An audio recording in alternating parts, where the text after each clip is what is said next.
Mga bagay na kailangan mong gawin at i-apply sa inyong relasyon upang sumobra pa sa higit ang maging paghahabol at pagkamis sa iyo ng isang lalaki. O yung iba dyan, kinikilig na naman ha. So tapusin nyo sana mga kamamay ang ating love advice na to kasi step by step, sigurado ako makakatulong po ito sa bawat isa sa inyo. So huwag natin ito masyadong patagalin. Alam ko, excited na nga kayo. Simulan na po natin kaagad ito. So ano nga ba yung mga bagay na kailangan niyo pong gawin upang higit pa sa sobra ang maging paghahabol at pagkamis sa inyo ng isang lalaki? So number 1, ignorin siya kahit miss na miss ka na niya. Yes, mga kamamay, yung tipong hindi ka nagbigay ng masyadong maraming oras sa isang lalaki. Yung tipong simula pa lang ng inyong relasyon, hinahanap-hanap ka na niya, pero anong ginawa mo? Inignore mo siya paminsan-minsan. Yung tipong miss ka na niya, anong sabi mo? Babe, hindi talaga tayo hindi talaga tayo makakapagkita kaagad. Kasi ang dami kong ginagawa. Okay, so ini-ignore mo siya. Hindi yung pag sinabi niyang miss ka na niya, sige babe, mamaya, pupunta kita dyan. Huwag ganon. Hayaan mong magbigay ka ng mga dahilan para sobra ka pa niyang mamiss at hanap-hanapin o habulin. Sa ganyang paraan mga kamamay, limited lang ang access niya sa'yo. Talagang tataas ng sobra ang pagkamis, lalo na kung high value yung babae ka. Nag-aayos ka, nagpapasexy, naku. Kahinaan ng mga lalaki yan. Kaya please, paminsan-minsan mga kamamay, i-ignore din sila o i-ignore pa rin sila kahit miss ka na niya. Makakatulong yan mga kamamay para mas higit pa sa sobra ang maging pagkamis at paghahabol niya sa iyo. So number 2, itigil mo bigla lahat ng mga bagay na nakasanayan niya sa iyo. O mga kamamay, bigla kayong napaisip lahat ng nakasanayan talaga, as in lahat. Kung dati, ini-spoiled mo siya, na laging pag magkikita kayo, binibilhan mo siya ng Jollibee. Diba? Kung dati, pagkakauwi niya ng bahay, lagi mo siyang tinatawagan, lagi mo siyang bini-video call. Ngayon, itigil mo yon.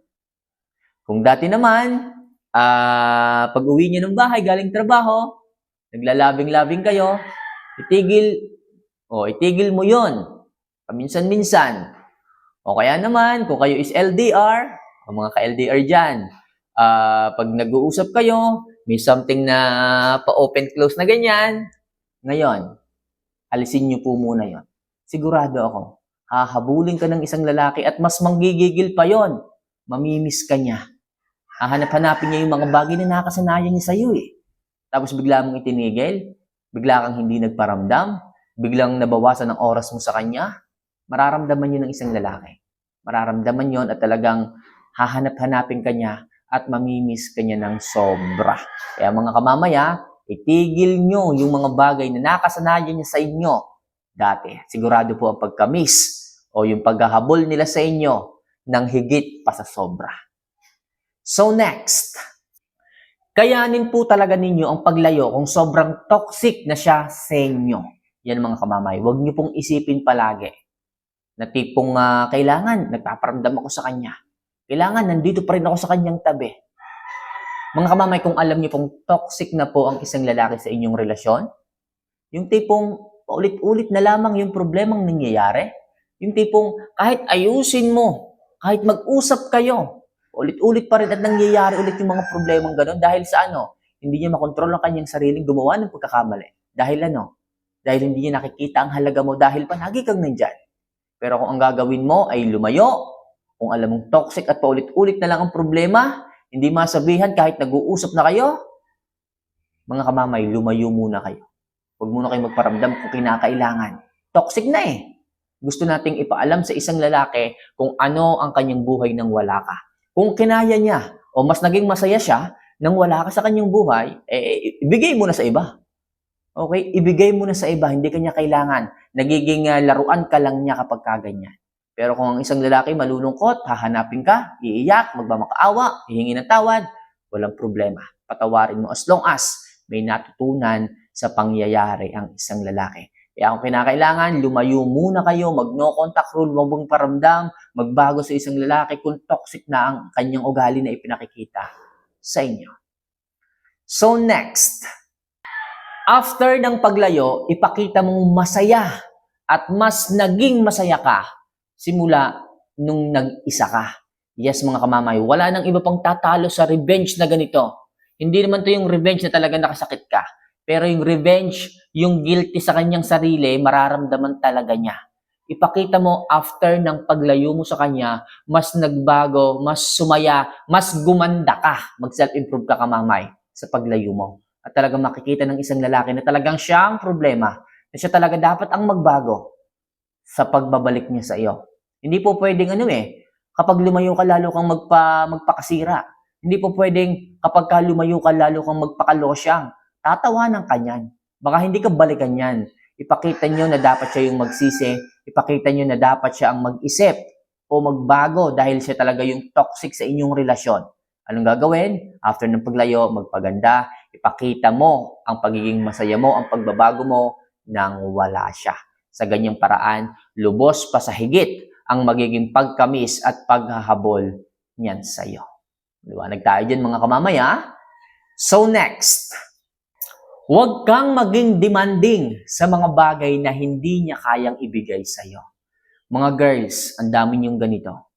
Ang dami niyong nagdi-demand sa mga bagay na hindi niya kayang ibigay sa inyo. Alam niyong sobrang busy sa trabaho ng isang lalaki pero pinaghahanapan niyo ng sobrang daming oras. Kesyo, kung hindi nga siya magtatrabaho, wala kayong ibibili ng bigas eh. Tapos gusto mo mag-date kayo ng ganito? Wala nga kayong ibibili ng pang-ulam eh. Gusto mo, i-date ka pa? Di ba naman yan? Kaya hindi ka lalong hahanapin ng isang lalaki, hindi ka marunong kumapa. Okay, sana kung ibang kapaan yan eh. Kaso, masakit sa ulo yan eh. Hindi kayo marunong makaintindi, hindi kayo marunong kumapa. Be practical, mga girls. Naingit kayo sa iba. Mamay, naingit lang naman ako. Nakakakita ko sa social media ng binibigyan ng cake tuwing mansari. Patay baboy, first mansari pa lang Gusto ko ganun din kami. Kung nag-iisip ka ba naman, kaya ba yan ng jowa mo? Jowa mo, trabaho, construction. Hindi ka mas minamalit ang construction worker, pero isipin mo naman. Kahit isang tuka. Hihingi ka pa ng ganyang mga mamahaling pagdidemand mo? Mag-isip ka nga, minahal mo ba talaga yung lalaki dahil sa pagmamahal? O minahal mo lang isang lalaki dahil sa mga bagay na gusto mong ibigay niya sa'yo? Mag-isip ka. Kasi kung ganun lang din naman, material na bagay ang hinihiling mo sa kanya, hindi kayo magtatagal. Hindi kayo magtatagal. Tandaan nyo, hindi material na bagay, hindi pera ang pinakamahalagang bagay dito sa mundo.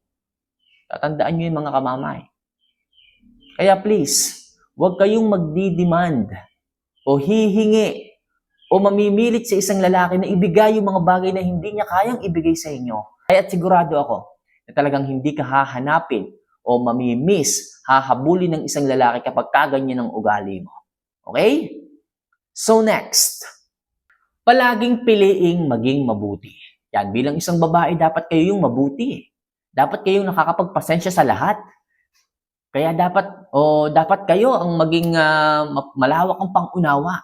Kasi minsan ng isang lalaki talaga nakakalimot. Hindi nakakapigil. Pero ang mahalaga nagbabago. Pero ang mahalaga, nandiyan ka. Handang umunawa. Handang samahan siya, suportahan sa kanyang pagbabago. Piliin mong maging mabuti. Maging mabuti sa lahat ng larangan. Kasi yung kabutihan, pagka hindi nyo dinala, naku, kawawa kayo. Sa isang relasyon, kapag wala kayong kabutihan, hindi magtatagal. Lagi kayong away. Lagi kayong sumbatan. Kailangan piliin nyo palaging maging mabuti. Magpasensya. Okay, pero hindi ko man sinasabi sa inyo na lagi kayong magpasensya kasi minsan sumosobra na Naaabuso na Basta piliin nyo maging mabuti. Kahit saan kayo makarating, kahit saan kayo pumunta, dalhin nyo yan at lagi makakatulong yan. Sa isang relasyon, kung gustong mamiss ka niya, gumawa ka ng mabuti.